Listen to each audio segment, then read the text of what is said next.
Hi guys, welcome to SC GATE PSU short lecture presented by अभी Vidya man education. ये ratio and proportion का part 4 है। Part 3 तक already हम लोग कर चुके हैं। मैं ऐसा एज्यूम कर रहा हूँ कि पार्ट 3 तक आप देख चुके हैं। और पार्ट 4 में आज हम लोग बात करने वाले हैं concept of dividing money in the ratio and proportion. ऐसे क्वेश्चन की हम लोग बात करने वाले हैं जिसमें कुछ मनी दिया रहता है और वो मनी कुछ लोगों में डिस्ट्रीब्यूट करना होता है, और जिन लोगों में डिस्ट्रीब्यूट करना होता है उनके बीच में कुछ रिलेशन दिया रहता है, और जो रिलेशन दिया रहता है वो रेशियो के फॉर्म में दिया रहता है। तो उस रेशियो के रिस्पेक्ट में मनी को उन लोगों के बीच में डिवाइड करना होता है। तो इस टाइप के क्वेश्चन को कैसे डील करना है एकदम ईजी मेथड में। और इस टाइप के क्वेश्चन गेट में आने के बहुत ज़्यादा प्रोबेबिलिटी है। अभी तक गेट में इस टाइप के क्वेश्चन नहीं आए हैं, लेकिन पब्लिक सेक्टर में इस टाइप के क्वेश्चन हमेशा, कोई भी पब्लिक सेक्टर का पेपर देने जाओ जिसमें अगर क्वांट आ रहा है तो इस टाइप के क्वेश्चन आपको देखने को मिल जाएंगे। ठीक है, ये जो मेरा सीरीज है ये कंप्रहेंसिव कोर्स है गेट के लिए, इंजीनियरिंग सर्विस के लिए, पब्लिक सेक्टर के लिए। अगर ये तीनों एग्जाम का प्रिपरेशन कर रहे हैं तो आप लोग का पूरा सिलेबस कवर होगा। सीरियसली देख लेते हैं तो आप एग्जाम में मैक्सिमम मार्क्स स्कोर करेंगे। जो लोग पार्ट 1, पार्ट 2, पार्ट 3 मिस कर दिए हैं उनके लिए नीचे लिंक डिस्क्रिप्शन में दिया हुआ है। पहले पार्ट 1 से लेकर पार्ट 3 तक आप देख लीजिए।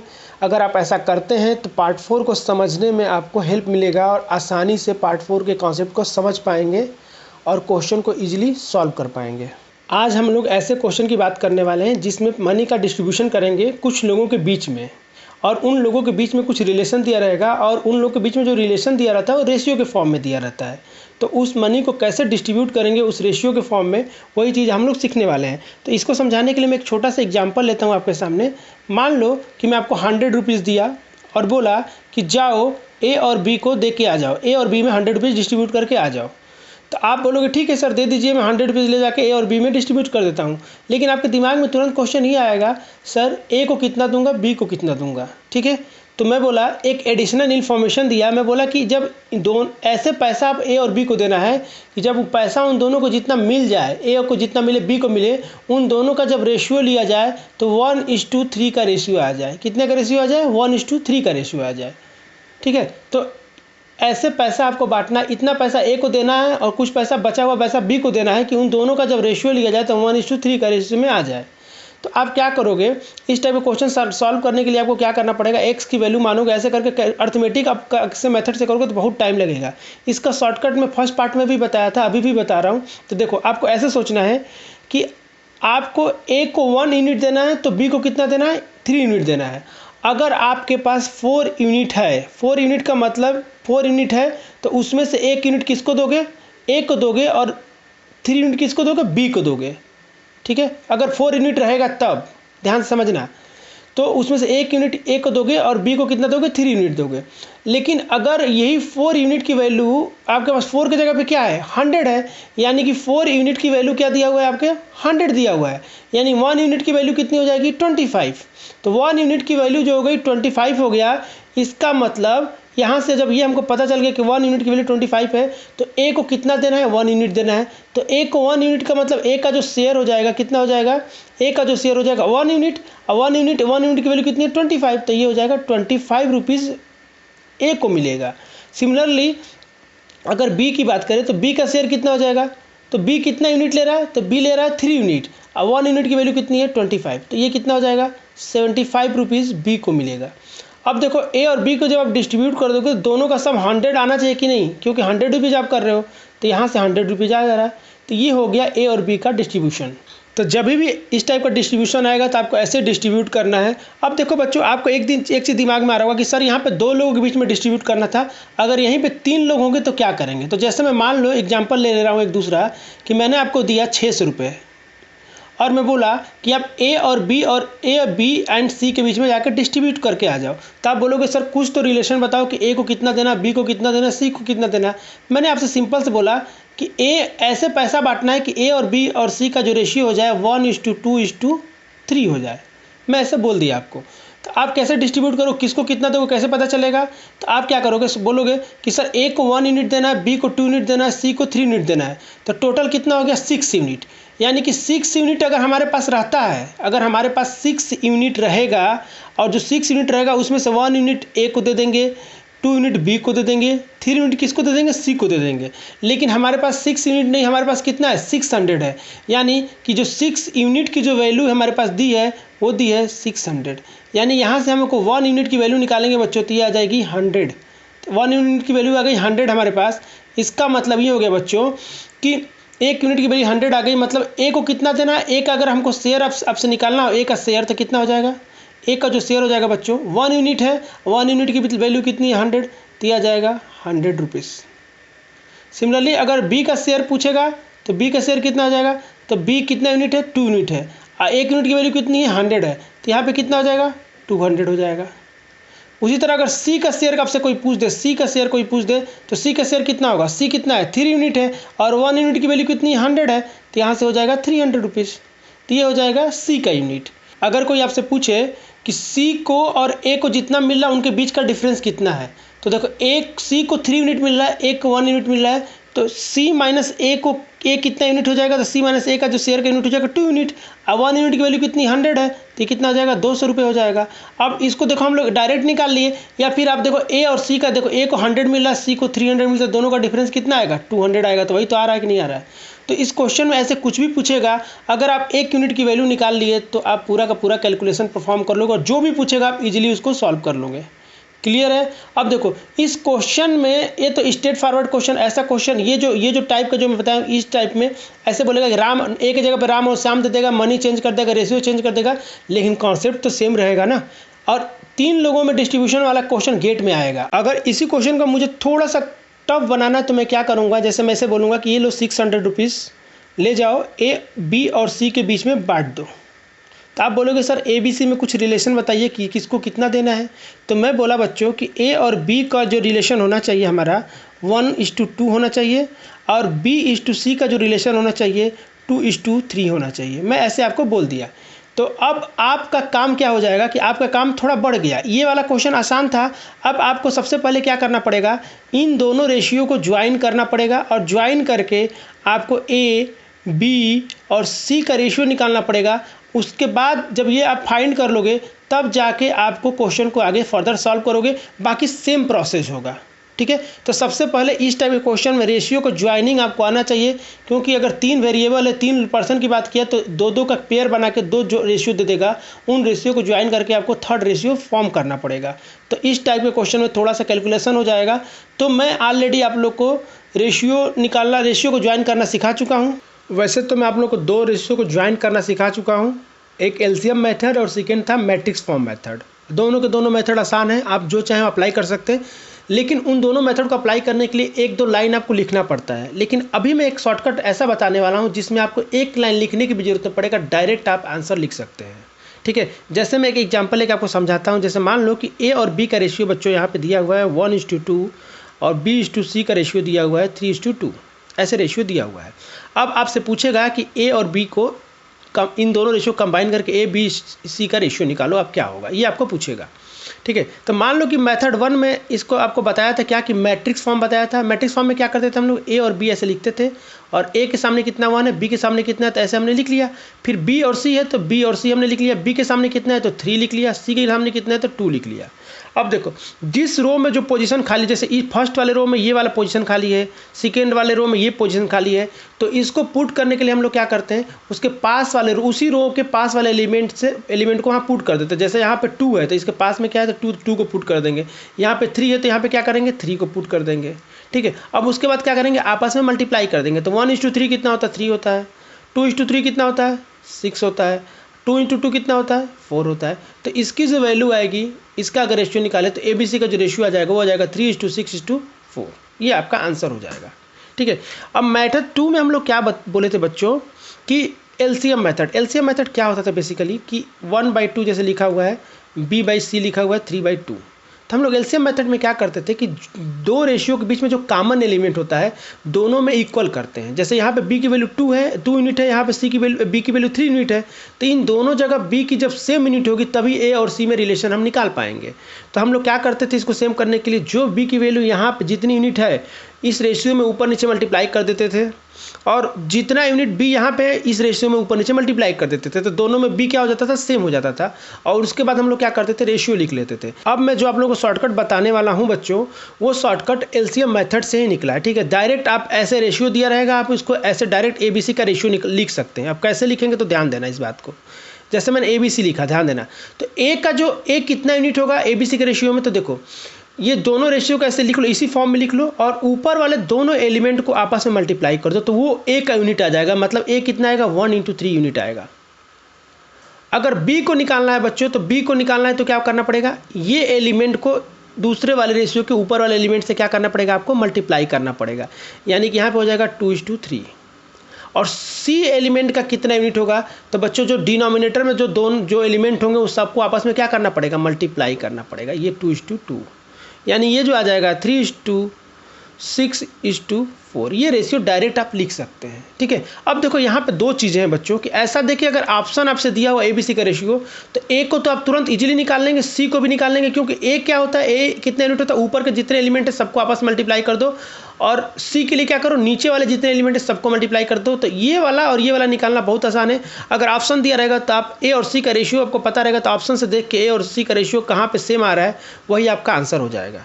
अब बी निकालना भी आसान है, कुछ नहीं करना, ऊपर ये डायगोनल एलिमेंट को क्या करना है, मल्टीप्लाई कर देना है। क्लियर है, ये ऑफ डायगोनल एलिमेंट को क्या करना है, मल्टीप्लाई कर देना है। एक और एग्जांपल ले लेता हूँ मैं, बोलूँ कि मान लो बच्चों ए और बी का मैंने बोला कि रेशियो 3:5 दिया हुआ है, और B/C का रेशियो 5:3 दिया हुआ है। यहाँ से हमको ABC लिखना है। तो ABC लिखने के लिए आपको क्या करना पड़ेगा बच्चों, ध्यान से समझना इस बात को। ABC लिखने के लिए A की वैल्यू क्या करना पड़ेगा, जो ऊपर एलिमेंट है उनको मल्टीप्लाई, तो डायरेक्ट हम ऊपर को मल्टीप्लाई कर लिए, ठीक है। उसी तरह अगर हमको B लिखना है तो क्या करने का, डायगोनल एलिमेंट को मल्टीप्लाई, मतलब ये 5 × 5। अगर हमको C एलिमेंट को लिखना हो तो क्या करेंगे बच्चों, नीचे वाले एलिमेंट को मल्टीप्लाई, तो 5 × 3। तो ये आपका रेशियो डायरेक्ट आप लिख लोगे। अब यहाँ पे मैंने मल्टीप्लाई फॉर्म में लिखा, आप डायरेक्ट लिखना तो 15 लिखोगे, 25 लिखोगे, यहाँ पे 15 लिखोगे। क्लियर है, तो 15, 25, 15 आ जाएगा। एक और एग्जाम्पल लेके आपको समझा, तो मान लो मैंने एक एग्जाम्पल ले लिया बच्चों कि A और B का जो रेशियो दिया हुआ है 1:3 है, अब B/C का रेशियो 5:2 है। ये आपके सामने मैंने लिख दिया, ठीक है। अब आपको यहाँ पे कोई पूछेगा कि ABC का रेशियो बताओ, तो डायरेक्ट ABC का रेशियो लिखने के लिए आप क्या करोगे, ऊपर A का कितना यूनिट है, ऊपर वाले एलिमेंट को मल्टीप्लाई करोगे, तो 1 और 5 को मल्टीप्लाई करोगे तो 5 आएगा, ठीक है। और फिर B के लिए क्या करोगे, इसको इसमें मल्टीप्लाई करोगे तो हो जाएगा 15। और C के लिए निकालना है तो क्या करोगे, इसको नीचे वाले एलिमेंट को मल्टीप्लाई कर दोगे तो यहाँ जाएगा 6। तो डायरेक्ट आपने लिख लिया ABC का रेशियो। क्लियर है। अगर एक और एग्जांपल ले रहा हूँ मैं, A/B = 1/5 दिया हुआ है, और C/B यहाँ पे दे दिया है, मान लो कि 2/3। अब इसको आपको निकाल के बताना है ABC का रेशियो। देखो बच्चों, तो आप ऐसा मत करना कि A और ऊपर वाले एलिमेंट को मल्टीप्लाई कर देना, नहीं, पहले आपको स्टैंडर्ड फॉर्म में कन्वर्ट करना पड़ेगा, मतलब कि A/B को पहले लिखना पड़ेगा, फिर इसको B/C फॉर्म में लिखना पड़ेगा, जो एलिमेंट कॉमन है उसको इसी फॉर्म में लिखना पड़ेगा, यानी 3/2 हो जाएगा। अब जाके आप ABC की डायरेक्ट निकाल सकते हैं। A कितना यूनिट होगा, तो 1 × 3 3, B कितना यूनिट होगा, 5 × 3 15, C कितना होगा, 5 × 2 10। तो ये आपका डायरेक्ट रेशियो हो जाएगा। तो इस तरह से आप डायरेक्ट रेशियो ज्वाइन कर सकते हैं। तो अब आपके दिमाग में मारोगे सर ये तो टू रेशियो को ज्वाइन करना है, तो ये आपने बता दिया कि डायरेक्ट लिख लो। क्या ऐसा हम लोग 3 रेशियो में कर सकते हैं क्या, तो 3 रेशियो में भी किया जा सकता है बच्चों। 3 रेशियो का भी एग्जांपल बता रहा हूँ मैं आपको लेके। जैसे मान लो मैं बोला बच्चों यहाँ पे 1A/B का रेशियो दिया हुआ है 1/2, B/C का रेशियो जो दिया हुआ है वह 3/2 दिया हुआ है, और मान लो कि एक C/D दे दिया, ये मान लो दे दिया 2/5 ये दे दिया। अब यहाँ पे आपको निकालना है, किसका रेशियो निकालना होगा, A, B, C और D, ये इनका रेशियो आपको निकाल के बताना है। यहाँ पे 3 रेशियो है, तीनों को ज्वाइन करना है। तो क्या ऐसा शॉर्टकट हम लगा सकते हैं क्या, ठीक लगा सकते हैं। देखो कैसे, A का मतलब हो गया कि A का मतलब जितने भी ऊपर एलिमेंट हो गए सबका आपस में प्रोडक्ट, याद रखो हमेशा। अगर यहाँ पे और भी रेशियो दिया रहता तो सारे के सारे नंबर को ऊपर वाले नंबर को मल्टीप्लाई करते, तो A कितना हो जाएगा 1 × 3 × 2, A की वैल्यू आ जाएगी ये। उसी तरह अगर लास्ट एलिमेंट को निकालना है तो लास्ट एलिमेंट इसमें क्या है, D है, और D के लिए निकालना है तो सारे नीचे वाले एलिमेंट को क्या करो, आपस में मल्टीप्लाई कर दो। तो D भी लिखना हमारे लिए आसान है। D कितना हो जाएगा 2:2:5, ठीक है। अब देखो अगर इसी का ऑप्शन दिया रहेगा ABCD का, तो आप तो डायरेक्ट A और D का रेशियो से निकाल सकते हो कि नहीं। यहाँ पे कितना आ गया 6 आएगा कि नहीं, यहाँ पे कितना हो जाएगा 20। तो 6 और 20 जो ए और डी का रेशियो देगा जो ऑप्शन, वही आपका आंसर हो जाएगा। ठीक है, लेकिन हमको पूरा लिखना है, तो देखो बी को कैसे लिखेंगे बच्चों। बी को लिखते ध्यान देना, यहाँ नीचे से स्टार्ट, बी यहाँ पे है तो यहाँ से स्टार्ट करेंगे, तो पहले 2 लिखेंगे, ध्यान देना इस चीज़ को। उसके बाद जहाँ यहाँ बी खत्म हो गया, उसके बाद सारे ऊपर का एलिमेंट ले लेंगे। तो इसके बाद ये ऊपर का एलिमेंट का मतलब ये लेंगे 3 के बाद क्या लेंगे 2 लेंगे, तो यहाँ से हो जाएगा 3 × 2 हो जाएगा, ये हो जाएगा बी का।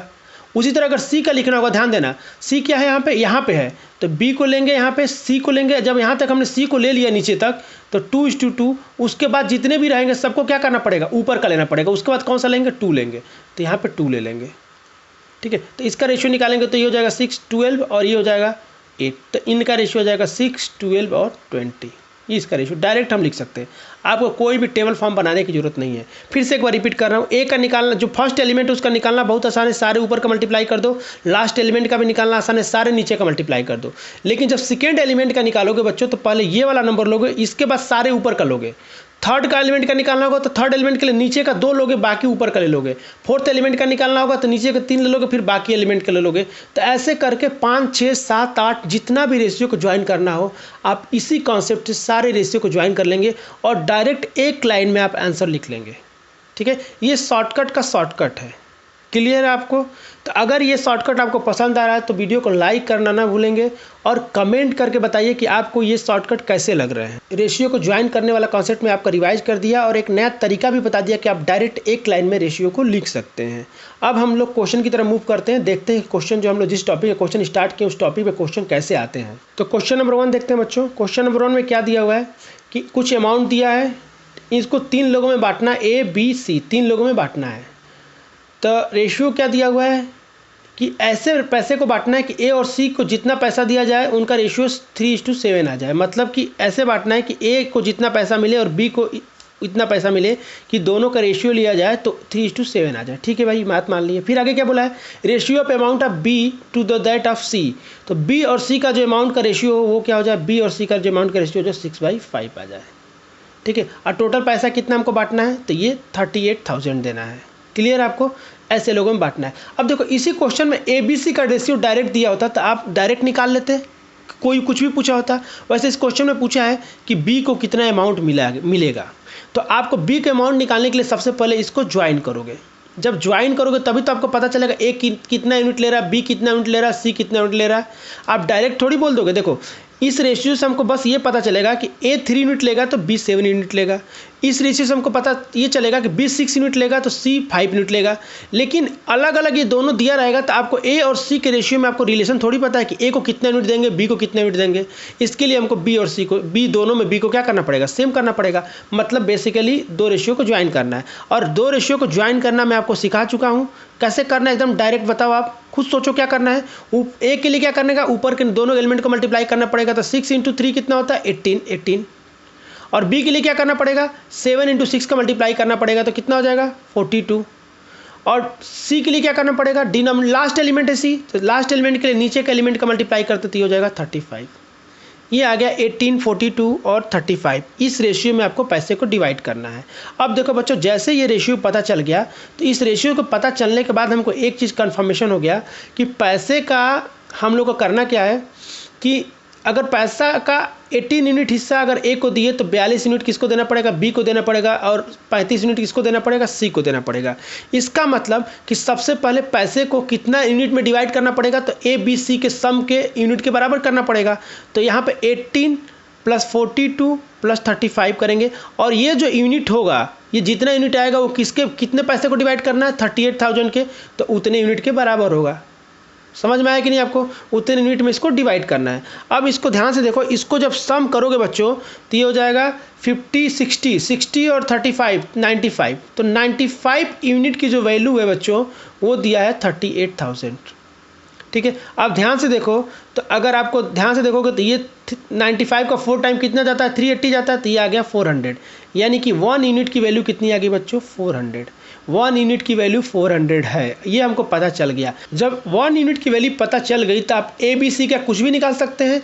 1 यूनिट की वैल्यू 400 आई है तो ए को कितना देना है, 18 यूनिट, बी को कितना देना है, 42 यूनिट, सी को कितना देना है, 35 यूनिट। अब आपसे पूछा गया क्वेश्चन में बी का शेयर कितना है, तो बी का शेयर के लिए क्या करेंगे बच्चों, तो बी के शेयर के लिए आपको करना पड़ेगा कि बी को कितना यूनिट देना है, 42 यूनिट, तो 42 यूनिट दे देंगे। और कितने, एक यूनिट की वैल्यू कितनी है, 400 है। तो ये आपका आंसर हो जाएगा। यही आपको जितना मल्टीप्लाई करने के बाद जो आंसर आएगा वही आपका आंसर हो जाएगा।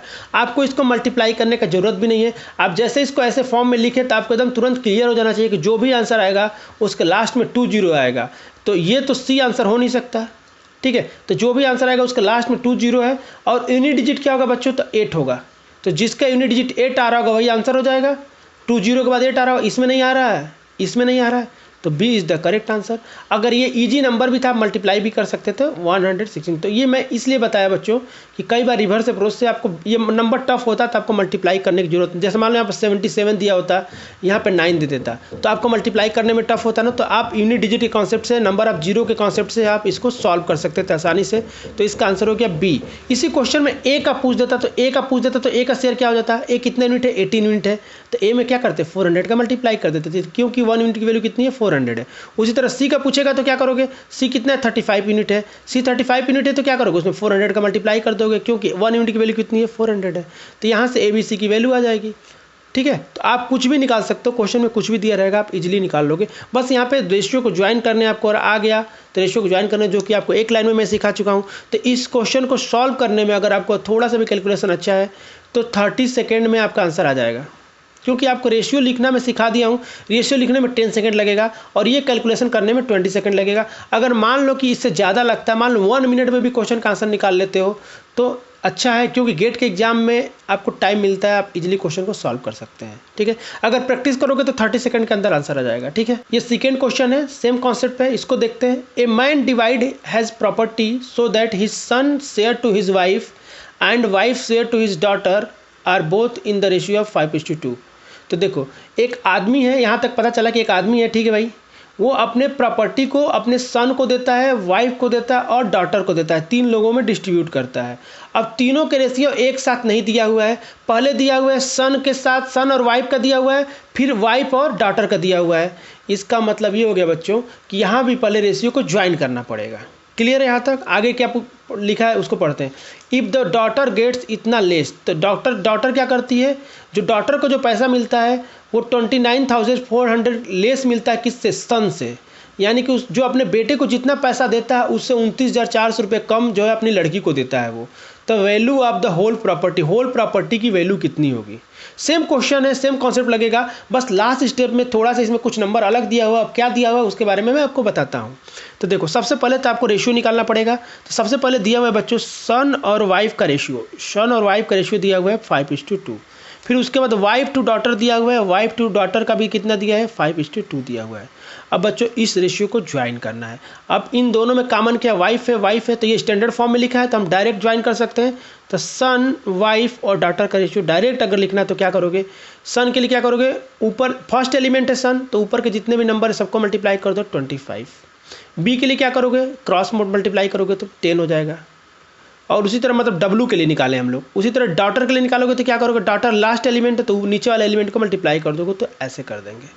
यानी कि टोटल पैसे का, अगर टोटल पैसे की बात करें हम लोग तो 25 यूनिट किसको मिलेगा, सन को मिलेगा, और वाइफ को कितना मिलेगा, 10 यूनिट मिलेगा, और डॉटर को कितना मिलेगा, 4 यूनिट मिलेगा।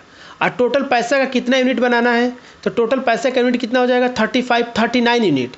यानी कि अगर लेमन लैंग्वेज में समझाऊं कि टोटल पैसा जो है 39 यूनिट है। कितना यूनिट है, 39 यूनिट है। 39 यूनिट में क्या है कि 25 यूनिट किसका है, सन का है, 10 यूनिट किसका है, वाइफ का है, 4 यूनिट किसका है, डॉटर का है, ठीक है। अब आपसे बोला गया, अब देखो इस रेशियो को देख के एक चीज़ तो आपको क्लियर हो गया होगा कि इस रेशियो में किसकी वैल्यू सबसे ज़्यादा है, सन की ज़्यादा है। इसका मतलब इन तीनों में सबसे ज़्यादा पैसा आदमी ने किसको दिया, अपने बेटे को दिया हुआ है। सबसे ज़्यादा हिस्सा किसको दिया है, बेटे को दिया है। उसके बाद किसको दिया है, पत्नी को दिया हुआ है। और उसके बाद सबसे कम किसको दिया है, अपनी बेटी को, डॉटर को दिया हुआ है। क्लियर है। अब आपसे बोला गया है बच्चों कि टोटल हम मान लेते हैं कि 39 यूनिट है, जिसमें से 25 यूनिट सन को दिया है, 10 यूनिट वाइफ को दिया है, और डॉटर को कितना 4 यूनिट दिया है।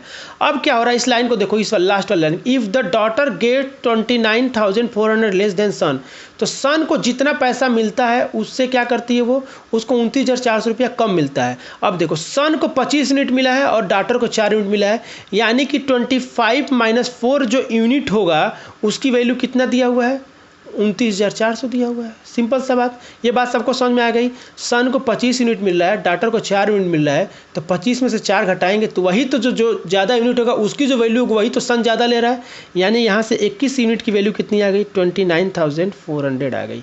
अब यहाँ से 21 का ये मल्टीपल है तो डिवाइड करोगे तो 1 टाइम जाएगा, और 84 है तो ये 4 टाइम जाएगा, तो 1400 आ गया आपका। एक यूनिट की वैल्यू कितनी आ गई, 1400 आ गई।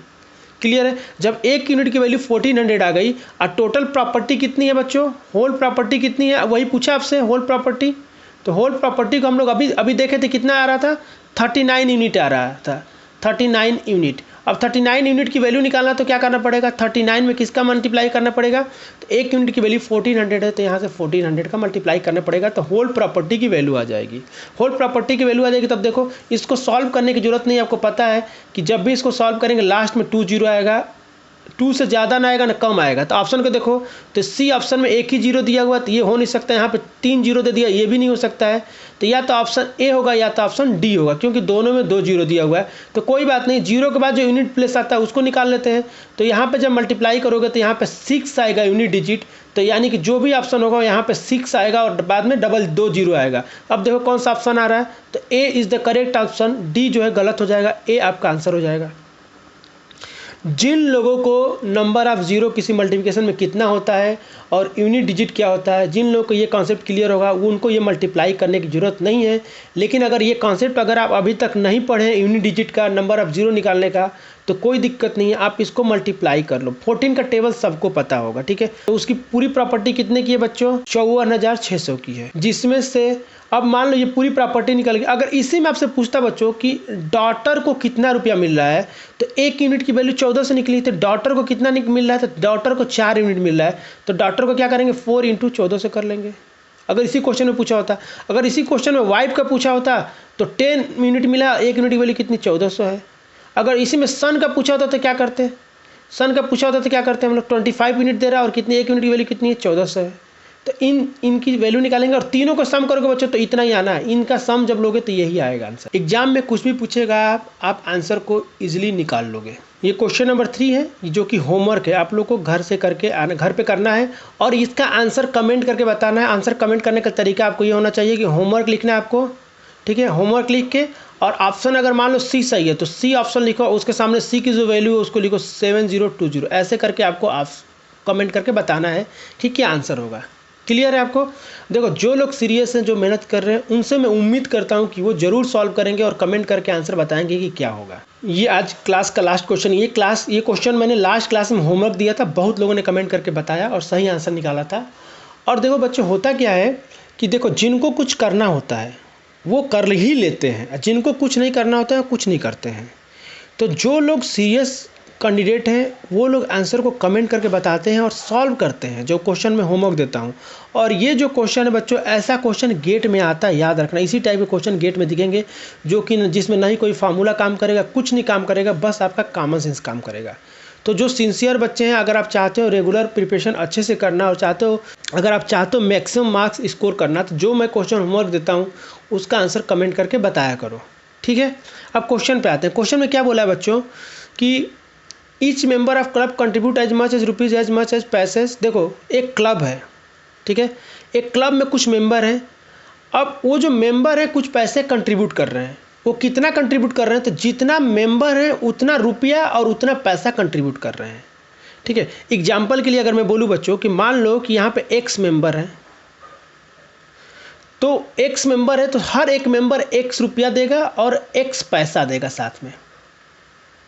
क्लियर है। जितने भी मेंबर होंगे वो एक्स रुपीज़ देंगे और एक्स पैसे देंगे, जितना मेंबर होगा उतना रुपया और उतना पैसा देना है आपको। अब बोला है कि जब उनका जब पैसे का कलेक्शन जो सम किया जा रहा है तो 3636 रुपीज़ बन रहा है, 3636 रुपीज़ बन रहा है। तो क्लब में कितने मेंबर हैं आपको बताना है और ये 4 ऑप्शन दिया हुआ है। तो इसको सॉल्व करने का बच्चों 2 तरीका है। एक तो रिवर्स अप्रोच से बिना पेपर वर्क किए आप डायरेक्ट आंसर निकाल सकते हो। तो पहले हम लोग रिवर्स अप्रोच की बात करते हैं, मेथड 1, ठीक है। फिर आपको बेसिक मेथड से भी बता दूंगा मैं, पहले रिवर्स अप्रोच देख लो। रिवर्स अप्रोच होता क्या बच्चों, तो एक लाइन में बोला जाए तो क्वेश्चन, कोई भी क्वेश्चन का जो आंसर दिया रहता है उस क्वेश्चन के आंसर से क्वेश्चन के कंडीशन को हम लोग सेटिस्फाइड करवाते हैं। अगर क्वेश्चन का कंडीशन उस आंसर से सेटिस्फाइड हो गया, इसका मतलब कि वो आंसर सही है। ठीक है, अब इस क्वेश्चन में क्या बोला है बच्चों कि जितने मेंबर उतने रुपया लाएं, उतने पैसे लाएं। अब देखो, मान लो एक एग्जांपल के तौर पे ले रहा हूँ मैं, मान लो कि 50 लिया मैं आंसर, 50 ऑप्शन चेक करना है कि 50 सही है क्या। तो मान लो 50 लोग हैं मेंबर, तो 50 रुपया सब लोग लेके आएंगे। तो 50 लोग 50 रुपया लेके आएंगे सब लोग, तो 2500 रुपया टोटल हो जाएगा। आंसर हमको लाना कितना है, 3636 लाना है। मतलब हमारा आंसर 3600 से ज़्यादा आ रहा है, और इसको अगर मल्टीप्लाई करोगे तो 2500 से थोड़ा सा ज़्यादा आएगा। इसका मतलब 50 तो होंगे नहीं। जब 50 आंसर नहीं होंगे तो 50 से कम भी नहीं होंगे, क्योंकि 50 से ज़्यादा लोग होंगे। अब ऑप्शन बचा ए और सी, ए और सी में से कोई ऑप्शन होगा। अब मान लो कि 60 मेंबर हैं, तो 60 मेंबर हैं, 60 रुपया लेके आएंगे। तो जब 60 मेंबर 60 रुपया लेके आएंगे तो 3600 रुपया हो गया। और जो पैसा लेके आएंगे उसको अभी हम कैलकुलेट नहीं कर रहे, केवल अभी रुपीज़ को कैलकुलेट कर रहे हैं हम लोग, जो रुपीज़ लेके आ रहे हैं। तो 60 लोग लेके आएंगे 60 रुपया, तो 3600 रुपये के आसपास आएगा। और जो पैसा होगा थोड़ा सा इससे ज़्यादा होगा। इसका मतलब 55 तो कभी आंसर होगा नहीं, तो ये 60 ही आंसर हो जाएगा। यानी कि ये आपका करेक्ट आंसर हो जाएगा, ये आपका आंसर हो जाएगा। ठीक है, तो बिना पेपर वर्क किए भी इस क्वेश्चन को सॉल्व किया जा सकता था। ठीक है, अब मेथड 2 से मैं बता देता हूँ कि मेथड 2 से आपको बेसिक मेथड से कैसे करोगे। तो देखो बच्चों, एक्स मेंबर हैं और सब लोग एक्स रुपीज़ लेके आ रहे हैं। ठीक है, एक्स मेंबर है, एक्स रुपीज़ लेके आ रहे हैं, तो कितना टोटल रुपीज़ का पैसा अगर निकालोगे तो कितना हो जाएगा, इसमें एक्स का मल्टीप्लाई कर देंगे तो इतना रुपीज़ हो जाएगा। आप प्लस पैसे को ऐड करना है, तो एक्स पैसे कितने लोग के लेके आ रहे हैं, एक्स लोग लेके आ रहे हैं। अब ये जो क्वांटिटी है रुपीज़ में, ये पैसे में, तो इसको किससे डिवाइड करोगे, 100 से डिवाइड कर दोगे, क्योंकि 100 पैसे क्या होता है, 1 रुपये के बराबर होता है। तो ये जो इसका जो कैलकुलेशन होगा, ये 36 के बराबर आना चाहिए। क्लियर है आपको। अब इसको सॉल्व करोगे तो बच्चों हो जाएगा x square plus x square divided by 100, और ये हो जाएगा 36। यहाँ पे एक बार फिर से मैं समझा दे रहा हूँ कि जो देखो एक्स लोग हैं, एक्स रुपीज़ लेके आएंगे, तो उसका जो रुपीज़ जो रहेगा एक्स इंटू एक्स हो जाएगा। पैसा भी क्या होगा, एक्स लोग एक्स पैसे लेके आएंगे तो एक्स इंटू एक्स हो जाएगा। लेकिन रुपी जो पैसे को ऐड करना है, तो पैसे को क्या करना, पैसा जो दिया रहेगा, जो पैसे में दिया रहेगा, उसको हमको रुपीज़ में कैलकुलेट करना होगा। क्लियर है। तो रुपीज़ में कैलकुलेट करने के लिए 100 का डिवाइड करना पड़ेगा। अब इसको सॉल्व करेंगे बच्चों, तो 101 एक्स स्क्वायर, ये हो जाएगा 36 इंटू 100। अब 101 का यहाँ से डिवाइड करोगे बच्चों, तो यहाँ से हो जाएगा, इसको इससे डिवाइड करोगे तो आपका, जब इसको कैलकुलेट करोगे तो आ जाएगा 3600। तो यहाँ से x की वैल्यू 60 आ जाएगा। तो x की वैल्यू 60 का मतलब कि 60 मेंबर है, यही आपका आंसर हो जाएगा। अब एक काम करना आप लोग, मैंने दोनों मेथड आपको बता दिया, इनमें से कौन सा मेथड आपको अच्छा लगा। पहला मेथड अच्छा लगा, मतलब रिवर्स अप्रोच अच्छा लगा, कि जिन लोगों को ये रिवर्स अप्रोच समझ में आया है और उनको अच्छा लगा है वो कमेंट करके बताएंगे। अगर आप लोगों को ये वीडियो अच्छा लग रहा है तो लाइक करें, कमेंट करके बताएं कि इसमें क्या इंप्रूवमेंट कर सकते हैं। और अगर आप शेयर कर सकते हैं तो शेयर कीजिए, क्योंकि जितना लोग जुड़ेंगे इस YouTube चैनल से उतना ही आप लोग को भी बेनिफिट होने वाला है। क्योंकि जब ज़्यादा लोग जुड़ जाएंगे, अभी तक मैं देखा हूँ 100 स्टूडेंट हैं जो रेगुलर फॉलो करते हैं, लगभग में 100 स्टूडेंट हैं। अगर ये स्टूडेंट 1000 के आसपास होते तो मैं ऐसा करता कि डिजिटल बोर्ड ला देता। ठीक है, क्योंकि जब डिजिटल बोर्ड ला दूंगा तो वहाँ पे मैं आपको लाइव पढ़ा सकता हूँ, आप अपना डाउट भी पूछ सकते हो। और जो ये जो मटेरियल है ना, अभी मैं स्क्रीन रिकॉर्डेड फॉर्म में आपको देता हूँ, ये मैं आपको लाइव पढ़ाऊँगा। और ये जो मटेरियल होगा इसकी क्वालिटी बढ़ जाएगी। क्वालिटी बढ़ने का मतलब मैं आपको सामने से पढ़ाऊँगा तो उसका पढ़ना, देखो जब कोई टीचर लाइव पढ़ाता है और स्क्रीन रिकॉर्डेड में बहुत फ़र्क होता है। तो लाइव क्लास में जो फीलिंग होती है वो अलग ही फीलिंग होती है। वो सारी चीज़ें आप और अच्छे फॉर्म में सीख सकते हैं अगर मुझसे ज़्यादा से ज़्यादा लोग जुड़े तो। अगर आप अभी तक फेसबुक पेज से नहीं जुड़े हमसे तो फेसबुक पेज पर फॉलो कर लीजिए। यहाँ पे डेली एक क्वेश्चन मैं अपडेट करता हूँ, तो डेली एक क्वेश्चन आपको प्रैक्टिस करने के लिए मिल जाएगा। अगर आप फेसबुक डीएक्टिवेट किए हैं, अगर फेसबुक नहीं चलाते हैं, तो यहाँ पे इंस्टाग्राम पे ये इंस्टाग्राम पेज को फॉलो कर लीजिए। सेम क्वेश्चन दोनों जगह पोस्ट होता है, दोनों में से कहीं भी आप एक जगह ज्वाइन कर लीजिए। और ये टेलीग्राम चैनल ज्वाइन करना ना भूलें, क्योंकि सारे अपडेट, मैक्सिमम जितने भी अपडेट होते हैं सब टेलीग्राम चैनल पे होते हैं। PDF से लेके कोई इन्फॉर्मेशन वीडियो से रिलेटेड कुछ भी होगा तो ये टेलीग्राम चैनल पे मिलेगा आपको। तो टेलीग्राम चैनल ज्वाइन कर लीजिए। और ये सब ज्वाइन करना बहुत आसान है, नीचे लिंक डिस्क्रिप्शन में दिया हुआ, डायरेक्ट 1 क्लिक से आप फेसबुक पेज पे जा सकते हैं, टेलीग्राम चैनल पे जा सकते हैं, इंस्टाग्राम पेज पे जा सकते हैं, डायरेक्ट आप कनेक्ट हो सकते हैं।